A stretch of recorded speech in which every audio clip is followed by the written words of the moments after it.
অসমৰ নাট্য আন্দোলনৰ ধাৰাটিক জাতীয় ৰূপত সুপ্ৰতিষ্ঠিত কৰা অসম নাট্য সন্মিলনৰ ৬৪ সংখ্যক দ্বিবাৰ্ষিক পূৰ্ণাংগ অধিৱেশনখন এবাৰ ঐতিহ্যমণ্ডিত কলিয়াবৰত অনুষ্ঠিত হৈছে আৰু আজিৰ পৰা আনুষ্ঠানিকভাৱে তেখেত ৬৪খন পতাকা উত্তোলনৰ এই অনুষ্ঠানৰ শুভাৰম্ভ হয়।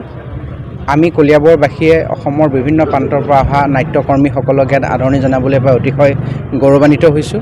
জাতীয় শ্বহীদসকলক শ্ৰদ্ধাঞ্জলি আৰু কেইবাগৰাকী বৰেণ্য অসমীয়াক স্মৃতি তৰ্পণেৰে আৰম্ভ হোৱা এই কাৰ্যসূচীত অসম নাট্য সন্মিলনে অনাগত দিনত আৰু অধিক গতিশীল যাত্ৰা কৰিব বুলি আশা কৰিছোঁ। সত্যম শিৱম সুন্দৰৰ আৰাধনাৰে নাট্য আন্দোলনটিক অধিক সমাজমুখী কৰি তুলিব, জাতীয়মুখী কৰি তুলিব বুলি আশা প্ৰকাশ কৰি সকলো প্ৰতিনিধিক আমি ইয়ালৈ আদৰণি জনাইছোঁ। অসম নাট্য সন্মিলনৰ প্ৰায় ৩০০ শাখা অসমত আছে। আমি প্ৰতিখন শাখালৈ আদৰণি সমিতিয়ে নিমন্ত্ৰণ পঠিয়াইছে। প্ৰত্যেকখন শাখাৰে প্ৰতিনিধি আহিব বুলি আশা কৰিছোঁ আৰু অসম নাট্য সন্মিলনৰ 4টা মণ্ডল আছে। 4টা মণ্ডলৰ পৰা অহা নিৰ্বাচিত নাটকে ইয়াত প্ৰতিযোগিতাত অংশগ্ৰহণ কৰিব। তাৰ বাহিৰেও সেই প্ৰতিযোগিতাৰ বাহিৰেও মূকাভিনয় প্ৰতিযোগিতা, একক অভিনয় প্ৰতিযোগিতা আৰু কবিতা আবৃত্তি প্ৰতিযোগিতাও হ'ব আৰু এখন সৰ্বাংগ সুন্দৰ এই গোটেই স্মৃতি সংৰক্ষণ কৰি ৰাখিবৰ কাৰণে এখন স্মৃতিগ্ৰন্থ। আৰু আপোনালোকে জানে আমাৰ নাট্যকাৰ, চিত্ৰশিল্পী, ভাস্কৰ্য শিল্পী, কবি প্ৰশান্ত বৰা আছিল। তেখেত প্ৰয়াত হ'ল। তেখেতৰ 2খন নাটক মাখি আৰু কম্প্ৰমাইজ, এই দুখনো আমি উলিয়াবলৈ চেষ্টা কৰি আছোঁ। আমি সেই দুখনো প্ৰকাশ কৰিম। মই ভাবোঁ অনাগত দিনত নাট্য সন্মিলনে এটা নতুন গতি ইয়াৰ পৰাই লাভ কৰিব। অসম নাট্য সন্মিলনৰ ৬৪তম দ্বিবাৰ্ষিক কেন্দ্ৰীয় অধিৱেশন আজি কলিয়াবৰৰ এই মুক্তিযুঁজাৰু ভৱনত উলহ-মালহেৰে আয়োজন কৰা হৈছে আৰু প্ৰথমতে মই আয়োজক সমিতিৰ সভাপতি প্ৰমুখ্যে বিষয়ববীয়া কৰ্মকৰ্তাসকললৈ মোৰ কৃতজ্ঞতা ধন্যবাদ জনাইছোঁ।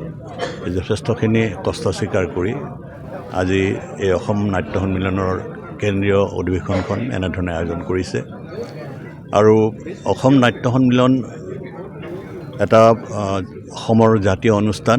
এই জাতীয় অনুষ্ঠানটোক কলাগুৰু বিষ্ণুপ্ৰসাদ ৰাভাদেৱে অসমৰ বিশেষভাৱে যিসকল আমাৰ নাট্যকৰ্মী আছিল, অপেচাৰী নাট্যকৰ্মী, সেইসকলৰ অভাৱ অভিযোগ দূৰ কৰি অসমৰ এটা সুস্থ পৰম্পৰাৰে নাট্য আন্দোলনটোক আগুৱাই নিয়াৰ কাৰণে তেখেতে বিভিন্ন কৰ্মসূচী কাৰ্যসূচীৰে নাট্য সন্মিলনৰ জন্ম দিছিল আৰু তেখেতে এটি সপোন ৰচিছিল, যি সপোনেৰে অসমৰ এই যাৱতীয়যুগীয়া লোক সংস্কৃতি, নাট্য সংস্কৃতি আৰু অসমৰ বিভিন্ন শিল্পীসকলৰ যি বৰঙণি, সেই বৰঙণিৰ দ্বাৰাই অসমৰ এই আন্দোলনটোক এটা গতিশীল ৰূপ দিব পাৰি।